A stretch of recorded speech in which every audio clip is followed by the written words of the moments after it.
My name is William Justice. I make videos on Davinci Resolve, and today we're going to be talking about glitches.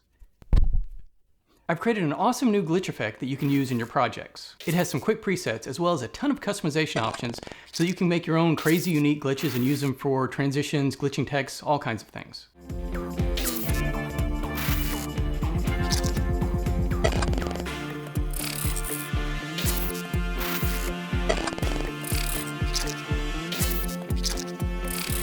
After I show you the basics of how to use the effects, stick around because we're going to jump into Fusion a little bit, and I'm going to show you a little bit of the techniques I use to set up these glitches. We're going to look at creating some random patterns, masking, and even 4 different ways to create random values so you can have your glitches jumping all over the screen.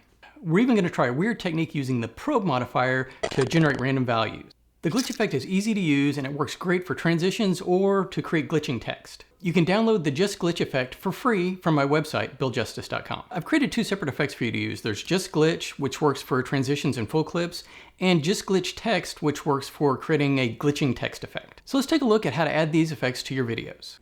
So we have 2 clips here in the timeline. We have a city clip and then we have some cars driving. And we're going to add some glitching to these. So let's take this first clip, we're going to select it, hit Alt, and drag it up. And we're just going to create a copy of it and move it over a bit. There's several different ways to apply the glitch. First way is we can apply it directly to a clip. So that's what we're going to do with this one. We'll click Effects Library. We're going to choose Effects, and we're going to scroll down to where you see Just Glitch. And this is the base effect. So all you need to do is take it and drag it right onto our clip. And the glitch has been added. Sometimes it takes a little while to render, but for the most part, it seems to do okay. The second way to add the glitch is using an adjustment layer. This is a little bit more flexible and it's going to allow us to use the glitch as a transition. So we're going to scroll up to the top of the effects area and search adjustment clip. We're going to bring that in and we're going to size it down a bit. And let's scroll back down. We're still in the effects in the effects library. We're going to take just glitch and drag it onto the adjustment clip. And we have the glitch effect. There's quite a few different presets here. So if we click in the inspector, we'll click Effects, and you see we have Just Glitch here. And there's versions 1 through 6, and these are the different presets that I have. So to change a preset, you just click the number, and you're going to get a different glitch effect. To use the glitch as a transition between 2 clips, all you need to do is take the adjustment layer and put it right between the 2 clips. And you want to size it to the length of the transition that you want. Now, one of the things you can do for this is we can actually add some other transition effects. So let's say if we wanted to take a cross dissolve and we could drag that right in between. So we click video transitions and find cross dissolve and drag it right in between our 2 clips. And we'll have a cross dissolve along with the glitch. And if we want to change our glitch, we select the adjustment clip and click on our version. Okay, so that's the basic glitch for a full clip. There's another glitch that I have for text. So let's go to the titles area in the effects library.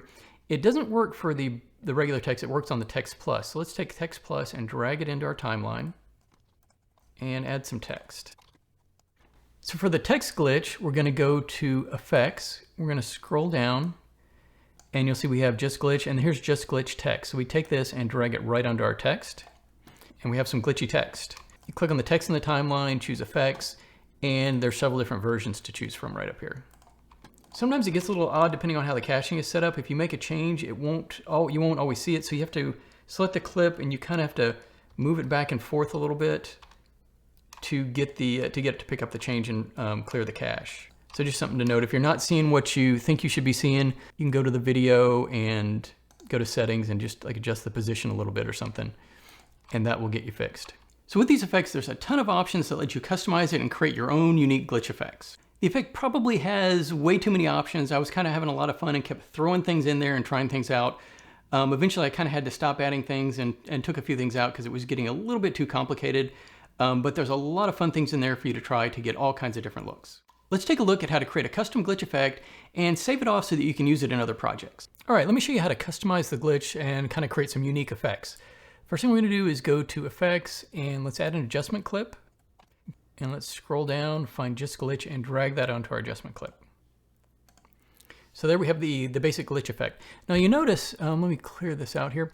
You'll notice that there's kind of a pattern here. It says blocky pattern, and that's what the glitch uses. So the first thing we're going to look at is how to customize that pattern. Click the adjustment clip, go to Effects, and when you're on this Fusion area, you'll see Just Glitch. So obviously you can change the version by clicking any of these things right here. these version numbers. The first option is pattern size. You see these blocks right here.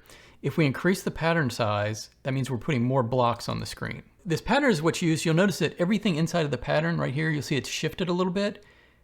And that's what this Shift X and Y do. So if Shift X is bigger, everything inside the pattern is going to be shifted left or right randomly a little bit more. Same thing with the Shift Y. Sometimes it's kind of hard to see this pattern, so I added there's a live view and then there's a pattern view. And that lets you see exactly what the pattern is. So right now you can see it's these grayscale values. So let's go back to live view. So we're going to skip over this jitter. This is the movement that makes everything shake. That's in this section. The glitch pattern. So I'm going to go to the pattern view just so you can kind of see how this affects things. Put the pattern like that. Okay, so the glitch fill is how much of the pattern is going to be white or black. So if it's all the way to the left, we're going to have more black. All the way to the right, we're going to have more white. The more white there is, the more things that are going to be glitched out and move around. If it's to the left, the only things that are going to be glitching are the things that are kind of in the lighter or gray areas. Let's reset that.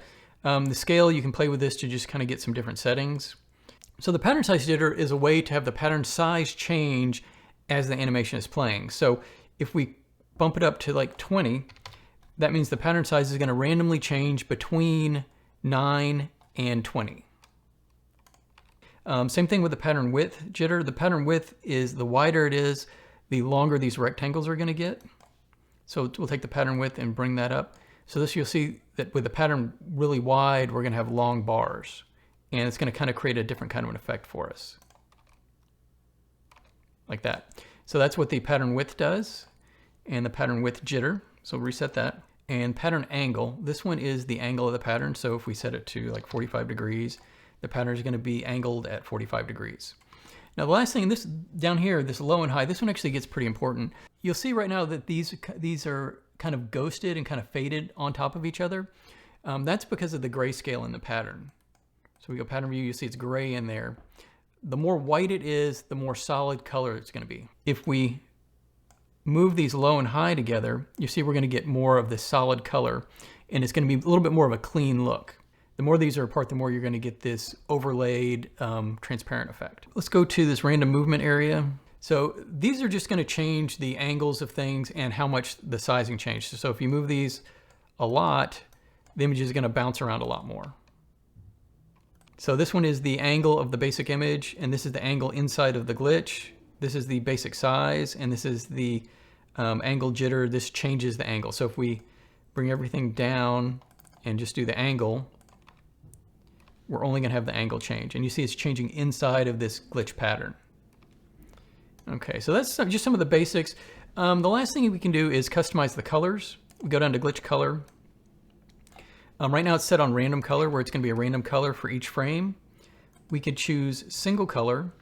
Then once single color selected, we can use this option down here. So if we wanted it to be a green, it's always going to be the color green. We can select the apply mode. Normal or multiply looks pretty good. We can try overlay. You can really do a lot of different things. And this is the color blend. So if that's 1, you're going to get full color. If you don't want any color at all, you can slide this all the way to the left and you're not going to have any color. There's even an option in here with single color where you could choose a gradient. Take the color blend all the way down. The last option is if you want a kind of a color shift effect, you can do these color channels right here. Let's bring these down. And you can choose to just shift the red, blue, or green channels for kind of a color shift effect. And that's basic configuration options. Really, you can use these versions up here and just go crazy with all these sliders and create some really, really cool glitches. Once you have your glitch customized, it's really easy to save it so you can reuse it in this project or other projects. All you need to do is go to the media pool. You can take the adjustment clip and drag it into your media pool, or you can drag it into the power bins area so that you can use it in other projects. Then to apply it, all you need to do is take the adjustment clip and drag it back onto your timeline, and you're ready to go.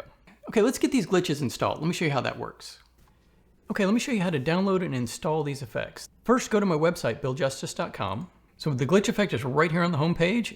You'll also be able to find it in generator/downloads, auto timeline effects. To download it, just click the download button, and it's going to download a zip file for you. So what you want to do is open up that zip file.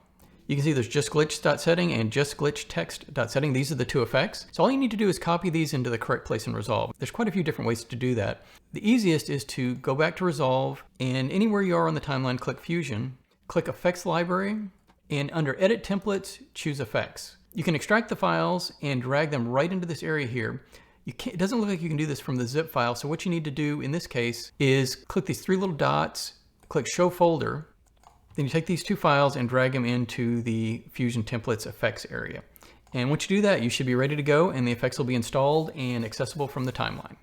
If you enjoy my videos and want to learn more about Davinci Resolve, subscribe to my channel. Make sure you like this video and comment below to let me know how I'm doing. Okay, so how did I come up with this effect? Well, originally I was playing around with creating random values in Fusion. And I got a comment from a subscriber asking me to create a glitch effect, and it seemed like they might go well together because glitches are randomly throwing things up and things are flying around the screen. So I decided to create a glitch and combine that with some different ways to create random values in Fusion. These will work for a glitch effect or lots of other animations. There's really a ton of things you can do with these. Okay, we're in Fusion here, and I'm going to show you a couple different ways to set up a glitch effect at the same time. Really, the glitch effect, things just kind of move around randomly on the screen, so there's a lot of different ways to do that here in Fusion. We're going to get started by adding some text. Okay, with the text added, we're going to hit Control Space and type in Displace. Find Displace and add that. One of the ways we're going to do the glitch is with the Displace node right here.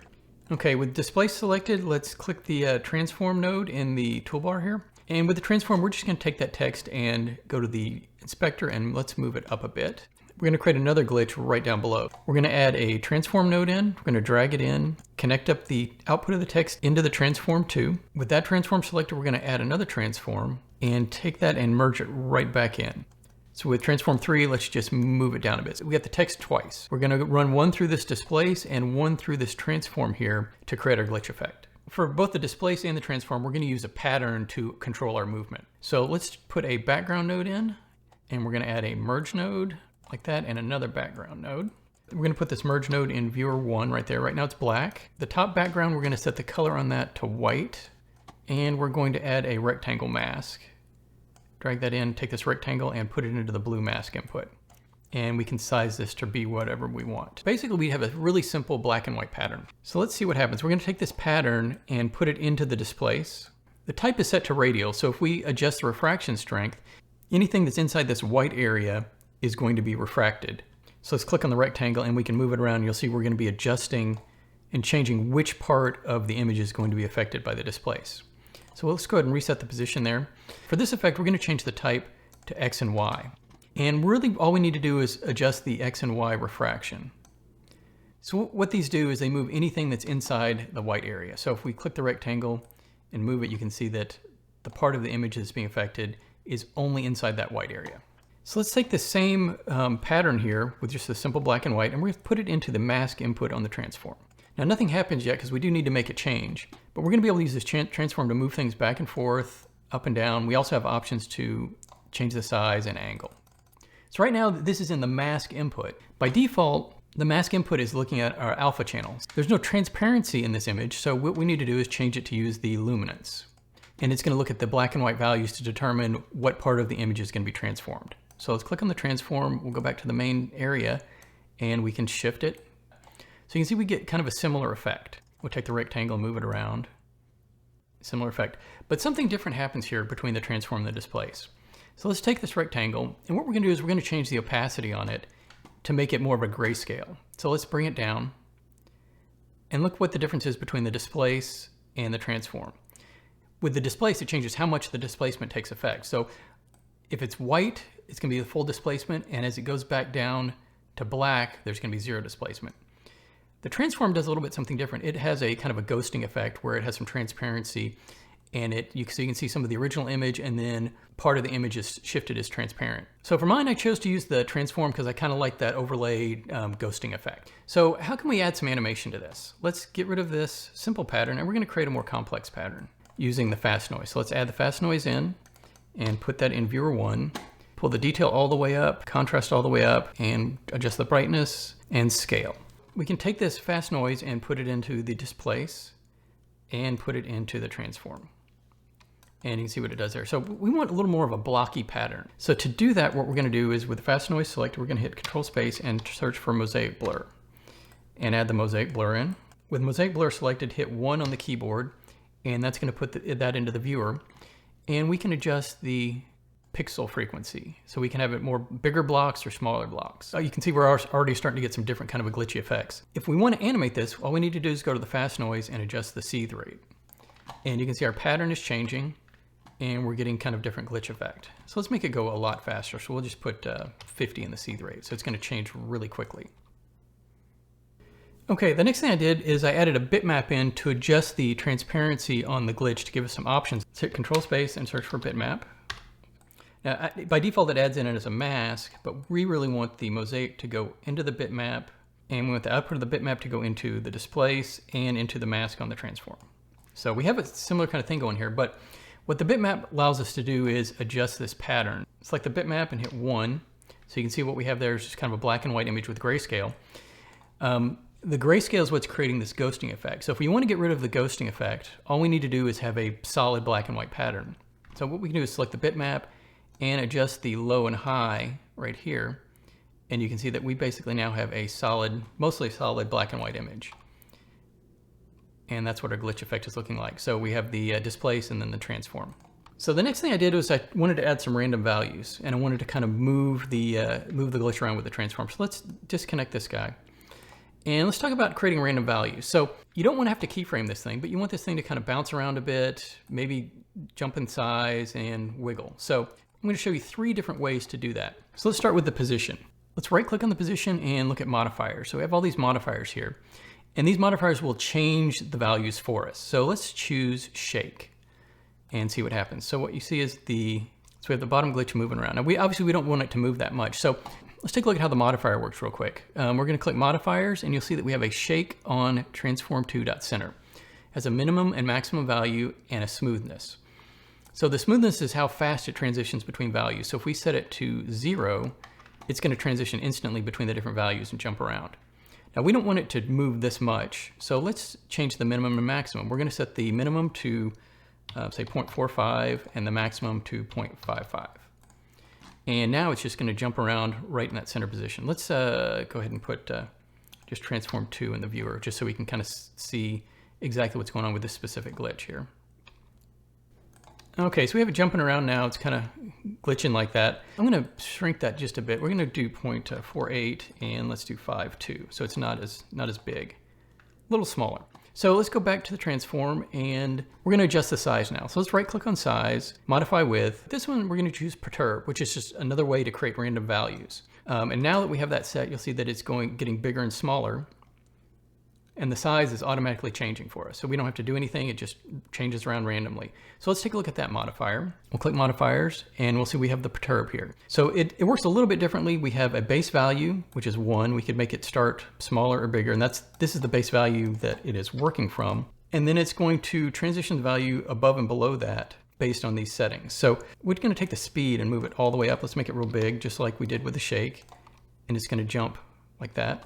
Now, if you want it to get a lot bigger, you increase the strength.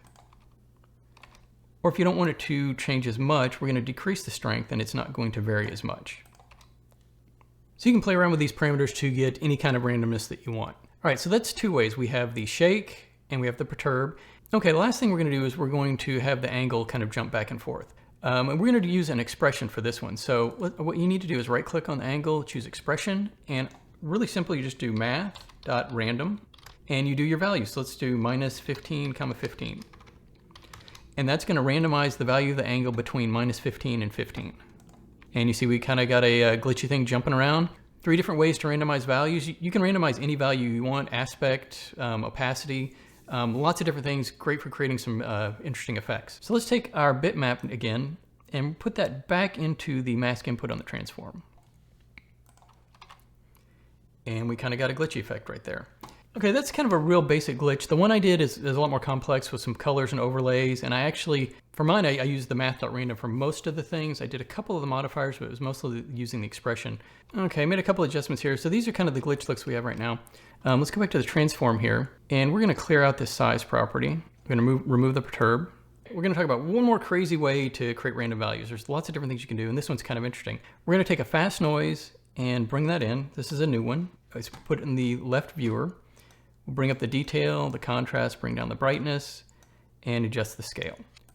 So we just got a basic fast noise. So let's go back to our transform, and we're going to have the size change based on some properties from this fast noise. So when it's transparent, the size will be small, and when it's white, the size will be bigger. And to do this, we're going to use the probe modifier. It's really simple to do. We'll right-click on size, choose modify with. So we're going to go down and choose probe. So what that did is it added a new modifier. You see it's called probe 1. And there's a position. So let's move this over. You see this red arrow. This is the part of the image that we're going to be looking at. So right here it's transparent, and right there it's going to be solid. So this is going to go from 0 to 1 based on the transparency values. The first thing we need to do is on the probe, right? Remember, we're in transform 2 on the modifiers. We need to say what image we're going to probe. And basically that's the name of the node that this thing's looking at. And we want to look at the fast noise 2. So let's type that in. Okay, so we're looking at fast noise 2. Now let's go back to tools. You can see that the size is 0 because our little spot is in a transparent area. Let's move our spot to a white area, and you can see it grows. So we can kind of go up and down. So when we animate the fast noise, it's going to change the size property between 0 and 1. So let's go to fast noise and bump up the seethe rate, and let's see what happens. Okay, and you can see that the size is going between 0 and 1 based on the information from the fast noise. So obviously we can change the fast noise, make it go slower, faster, change the scale, lots of different things. The last thing you might want to look at here, go to the transform 2, the modifiers. For the probe modifier, you can actually set some values. So we can set the minimum value to be 1 and maybe the maximum value to be, say, 3. So what this is black value is going to be 1. So it's going to be 1 anytime the probe is in a, let's move it over just a bit. It's going to be 1 anytime the probe is in a transparent area with no white value. And it's going to be 3, the size is going to be 3 anytime it's on a white value. So just kind of some options for you there. So it's kind of a crazy way to get some random values using fast noise and the probe modifier. This is some of the basic stuff I did to set up the glitch. The one I did has a lot more stuff in it, but this will give you the basics. So it shows you how you can use a displace and or a transform to kind of get some really interesting effects with things jumping all over the screen. Thanks so much for watching. You can download the glitch effect for free from my website, buildjustice.com. If you find a good use for the glitch effect or any of the other effects on my website, let me know. If you enjoy my videos and want to learn more about Davinci Resolve, make sure you subscribe to my channel. Like this video and comment below and let me know what you think. Thanks for watching.